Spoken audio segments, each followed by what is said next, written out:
पराक्रमी भीम। एक बार महाभारत का महान वीर भीम, उसकी मां कुंती और उसके भाई वन में स्थित गांव में एक ब्राह्मण के घर ठहरे।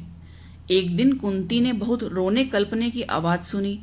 इसका कारण जानने के लिए वह दौड़ कर गई तो उसने ब्राह्मण, उसकी पत्नी व बच्चों को ऐसे रोते सिसकते पाया मानो उनके कलेजे फट जाएंगे।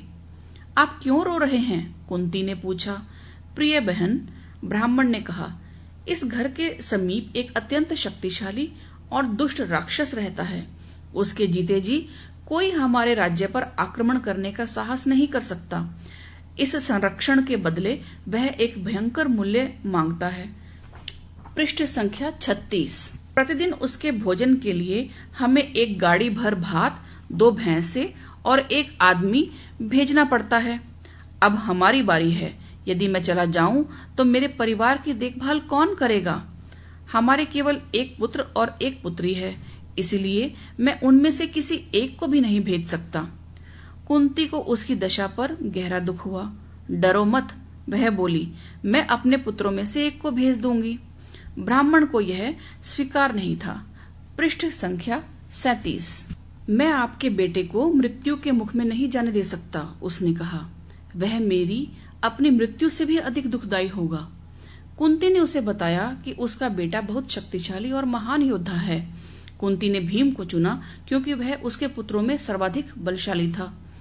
तड़के ही भोजन साथ लेकर भीम निश्चित स्थान के लिए रवाना हो गया।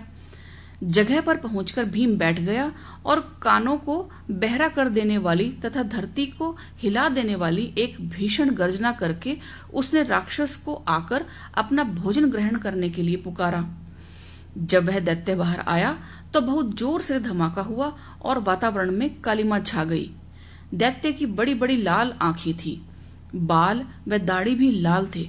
उसके चौड़े और नुकीले कान थे और मुंह इतना बड़ा था कि एक कान से दूसरे कान तक फैला था। जो दृश्य उसे दिखाई दिया उससे वह अत्यंत क्रुद्ध हो गया। भीम शांति से गाड़ी के समीप बैठा उसका भोजन खा रहा था। भीषण गर्जना करके वह भीम की ओर दौड़ा और उसकी पीठ पर जोर से प्रहार किया।